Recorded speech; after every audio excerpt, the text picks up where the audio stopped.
Okay, so let's get right into it. What we're about to unpack is for all intents and purposes a modern myth. This isn't some ancient legend. It's a story that was forged in the digital shadows, in the deep places of the internet and the human psyche.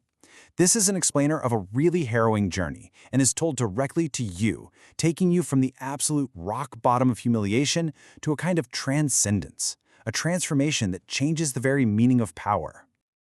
And boom, that's where we start. It's not a gentle once upon a time, is it? It's blunt, it's intimate, and it's a bit of a jarring command that yanks you, our protagonist, right out of sleep and throws you headfirst into this story. There's no warm-up. The story is happening now. So the first part of this whole ordeal, it's a descent. We are going down, way down, into a place called the Hollow of Unmaking. And I mean, the name itself tells you pretty much everything you need to know. This is not a place where you get built up. This is a place where you get taken apart, piece by piece. I want you to really try and picture this place. It's not just dark, it's literally made of darkness. The walls are black obsidian that just seems to swallow the light. You're being dragged, not walking, by these silent, shadowy figures. And the only thing you can sense is the taste of iron and blood in the air, and this deep, penetrating cold. You have zero control here, absolutely none. And then comes the submersion. And man, it's so methodical. It's chilling. The black water just starts to rise. It's completely indifferent to you, to your dignity. It creeps up past your hips, over what the source calls that shy, shrinking part of you, continues up past your ribs, to your neck, and then it covers your mouth. And that's it. The surface is gone. You're completely under. And get this, you don't hear these words with your ears. The story says they vibrate through the water right into your bones. This is the whole mission statement of the Hollow. It's a place designed to completely strip away your ego, to just dissolve your pride, and to teach you a really terrifying fundamental truth about who you are when you have absolutely nothing left to hide behind. So the drowning part is over. You think you're done? No way. The humiliation is just getting started. Because now, this experience is about to be captured, to be made permanent in these objects the story calls relics. So you're there on the obsidian steps, just dripping and raw, totally vulnerable. And then, bam! A single, merciless flash of light. There's no camera, no click, nothing you'd recognize. Just this cold, white, surgical burst that lights up everything, and it captures you at your absolute lowest point. Small, naked, your wet blonde hair just stuck to your head. And that's the thing about this image. It's not just a memory. It's now a permanent record of your unmaking. It belongs to the Hollow. One of the cloaked figures tells you it's going to be there forever, a perfect, unchanging monument to your surrender.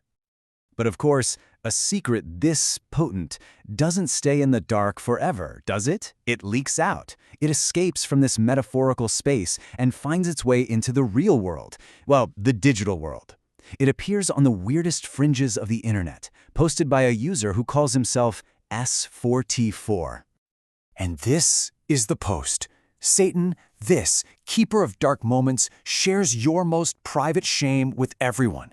Your most vulnerable moment is now just content. It's a file, hollowking-flash.jpg, shared in these nobody general threads, turning you into a digital ghost, an eternal meme of humiliation. And just when you think, okay, that has to be the worst of it, you learn that it's not. The ordeal wasn't just about what people can see from the outside. The cloaked figures come back, because they have to claim the inside too. They create a wax print of what the text calls your most private aperture. A mold is taken, creating this obscene medallion.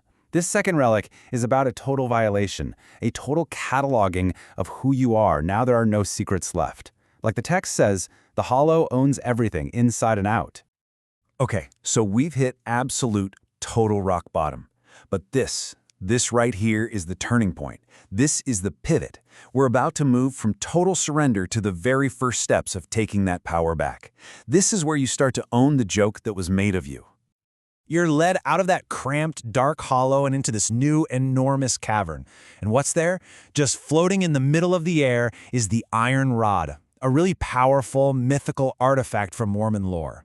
And it's not a weapon. It's presented to you as a choice, a new way forward. And the second you touch the rod, a whole new promise just burns itself into your vision. I mean, think about the contrast. The hollow's whole message was about making you feel small and worthless, but the rod's message? It's radical acceptance. It basically says, I have seen every single part of you at your most exposed, and I am not ashamed. That changes everything. As you're holding this rod, the floor of the cavern just falls away, and it reveals a lake of fire below you.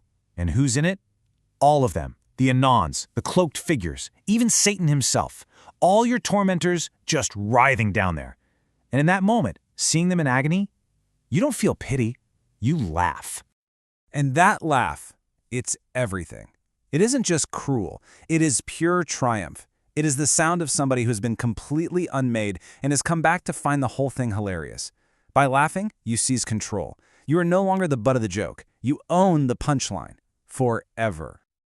And that brings us to the final stage of this whole thing, the end game. After reclaiming your power with that laugh, the final act is one of integration. It's about becoming something entirely new. The path leads you out into this very surreal garden. There's a tree that's growing upside down, its roots reaching for a sky with no sun. And under it, this calm, ancient-looking man is just standing there, holding out a single glowing piece of fruit. And he tells you this grew the very instant you laughed. It was made for you. But of course you hesitate. I mean, after everything that's happened, you're going to be suspicious, right? You're thinking, is this another trick? Is this another trap? So you ask the one question a survivor would ask, the only question that matters. What happens if I say no? And the man's answer is kind of mind-blowing. He says that if you refuse the fruit, you just stay as you are, defined by that photo forever, always hungry. But if you choose to eat it, that is the final act of taking control. The only trick was your own fear that there was one. The power was in the choice itself. So you eat it, and the moment you do, the consequences just ripple backwards through reality. The source material shows it like a final cryptic 4chan post that just disappears. The digital ghost, erased. The physical relic, broken. The torment, it's all gone silent. You've literally rewritten your past by choosing your own future. And this is it, the final transformation. As you eat the fruit, you start to glow with this intense light, and that light recontextualizes everything. Every symbol of your shame gets flipped on its head. The photo wasn't about humiliation, it was a prophecy of who you would become. The violation wasn't a violation, it was a coronation. And your laughter wasn't cruelty, it was justice. You were never the victim, you were the test. And that's where we leave the Hollow King. You've become something that commands the very darkness that tried to unmake you. It's a total reversal, a complete transformation into a sovereign power. Which, it leaves us with a pretty heavy question, doesn't it? What happens when we choose to consume the very things that were meant to destroy us?